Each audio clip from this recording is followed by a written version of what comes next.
If you have ever had a friend that you have been hanging out with, you had a great time together. I like to call them the one off friend. Like you don't have any sort of regular rhythm together, like a Pilates class or church, or your kids go to the same, school and you see each other at drop off. If it's somebody you met once and you went, hey, let's get coffee, and you guys have coffee and have a great time, and now you don't know how in the world you're going to hang out next. Let's talk about the simple hack you can do to keep the momentum going on that friendship. So, welcome to Coffee and Connections. Today, I'll be honest, I'm betraying you. It's a caffeine free Diet Coke sort of an afternoon, not a coffee, but grab your coffee. Let's start talking about how you can make these friendships work.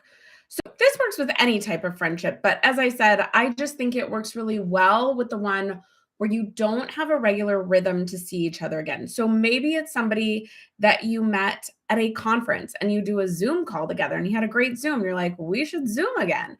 That works too. It doesn't have to even be somebody in your area. But here's the hack, it's so simple, but some of us don't do it. At the end of hanging out, you are going to bust out the phone and you are going to make plans to hang out again. Even if it's 3 months from now, you're going to do it. There's been jokes on the internet around this of how like women now, if you're over the age of like 25 and you're a woman, you now have friends that you see once and then you go, okay, when can you meet again? And it's 3 months from now. So this is why we do this. So we're busy people. We have a hard time seeing each other. So at the end of hanging out, you're going to go, this was really fun. Let's not let, a year go by. When are you free to get coffee again? Or when is a time that would work for you to hang out again? And get out your phone and go, let's just plan it right now. Here's why this is great.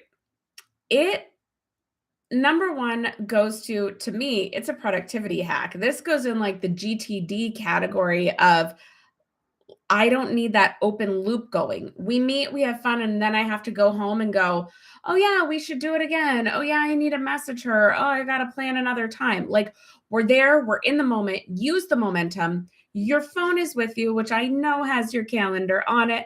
Just get it out and make the plan right then. It can always adapt, it can always change, but it's easier right then in the moment. So that is number one. The other reason it's good is because we live in a world where social muscles are atrophying, we are having social avoidance because people don't know what to do.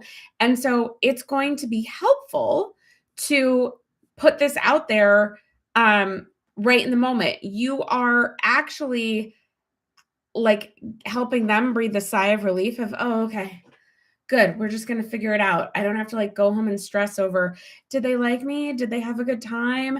Do I need to reach out? Just be the initiator and ask. Now, I'm going to give you some caveats on like, do we do this all the time? You don't want to be the one planning constantly. Somebody else can do it. Totally understand. We will get to that.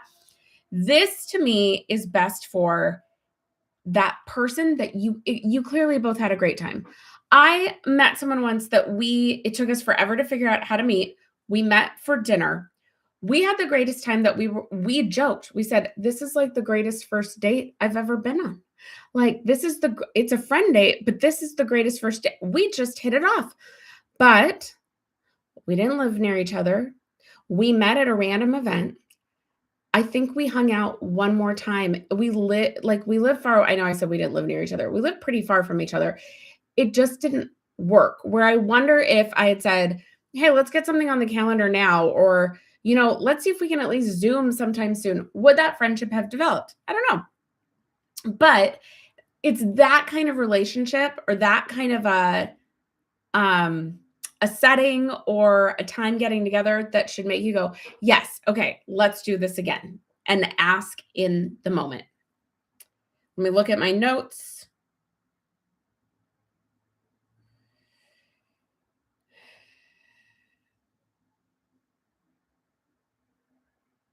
Now, when you're doing this, sorry, I had to check the notes for a second. When you're doing this, I know there's some fear of, oh, what if they feel pressured? What if they say no? We can give them an out. You can say it in a way of, do you want to put a placeholder in? should we put something on the calendar just to see if we can get it going? They can always go, oh, I'm so busy.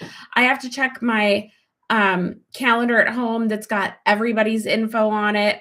Like people have different systems. So you're giving them an out, but it does help to at least try in the moment. Now,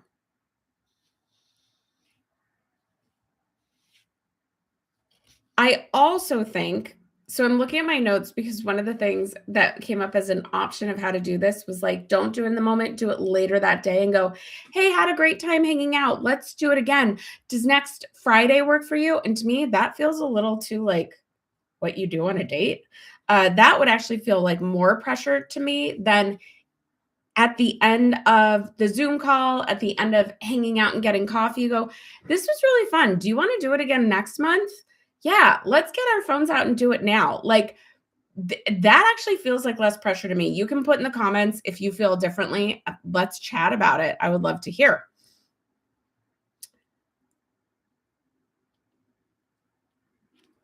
And I would say this works great for groups too.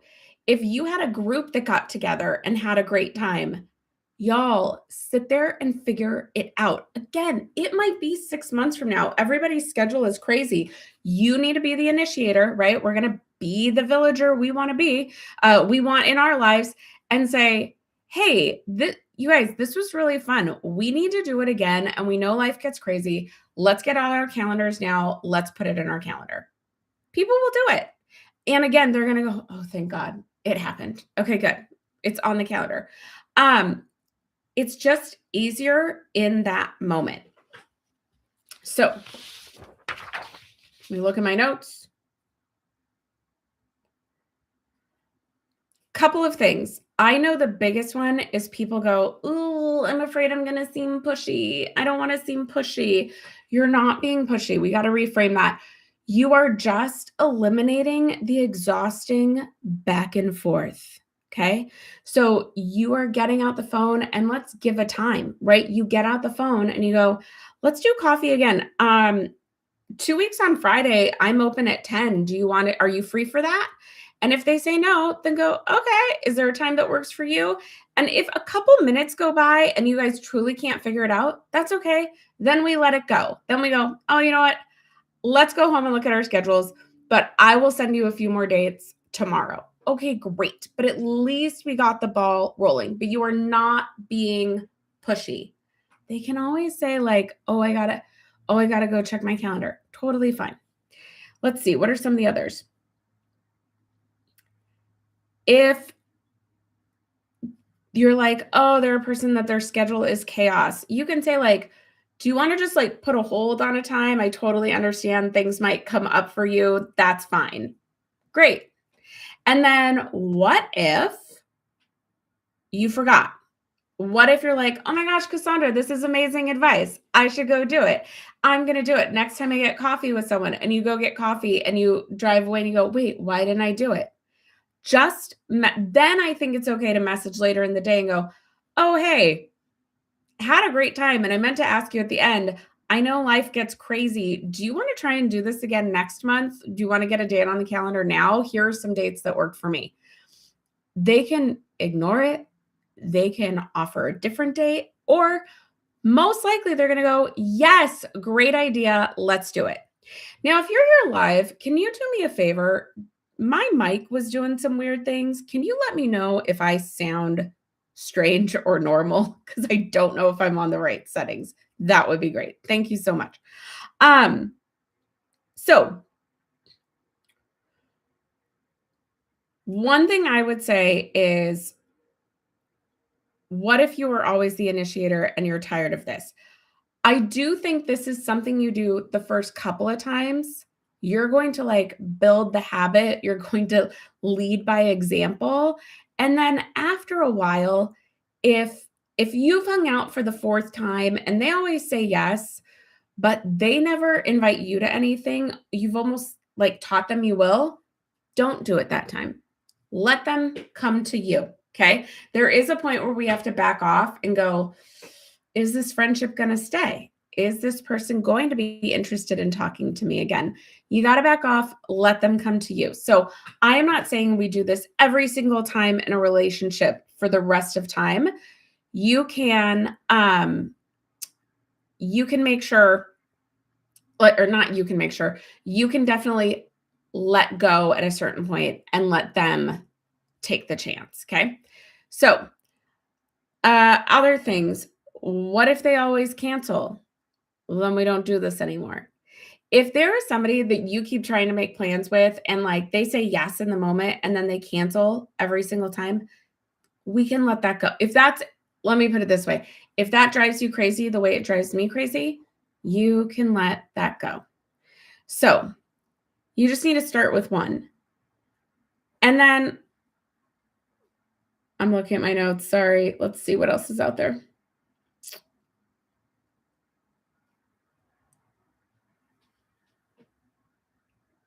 And then again, you can do this with new people at work, or honestly, it works really well if you're the new person at work. If you go out to lunch with people and they say, and like you guys had a great time, you can kind of ask at the end, so do you guys eat lunch together a lot? Or is this just kind of like oh, a new person's here, let's go take them to lunch? They'll let you know. And then you can say, well, would it be helpful to get something on the calendar? Now you're a leader. Okay. Again, though, I totally understand this doesn't work in every situation. I do not do this with every relationship I have, but it is very helpful with the one-off person that you hit it off with. I've had Zoom calls with people that are in the business world that I go, oh my gosh, this was so great. We should do it again. Do you want to do like a catch up 3 months from now? Or 6 months from now? I mean, really, it doesn't have to be next week.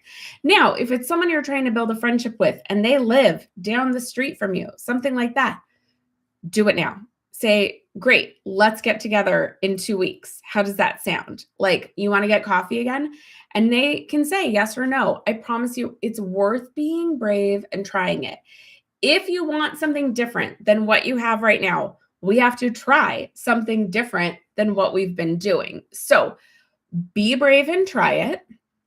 And with that, I would just say, challenge yourself to this sometime in the next week. The next time you hang out with someone, see how it goes. If you had a great time, ask them to do it again. We have to be initiators. We have to be inviters. We have to go first, y'all. So go out there and try it. Come back here in the comments. Let me know how it goes. Let me know if you have any other questions about this sort of topic of friendships, relationships, etc. Remember, this one totally works in like personal friendships, but also with colleagues, with client relationships, etc. I mean, this is a common practice in a sales call to be like, okay, and like, let's get the next call on the books if you've got a long sales window. So keep that in mind. Let me know what else you'd love to talk about, and I will see you next time. Bye.